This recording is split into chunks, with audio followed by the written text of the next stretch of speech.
Hi, in this video I would like to share you how to center taskbar in Windows 10. So if you want to do it, you need to click right mouse button on your taskbar, and after that you need to uncheck this option, lock the taskbar.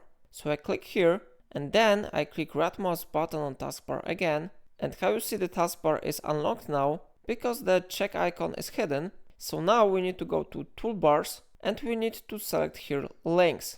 Then we need to click right mouse button on links and we need to check if show title and show text options are checked here.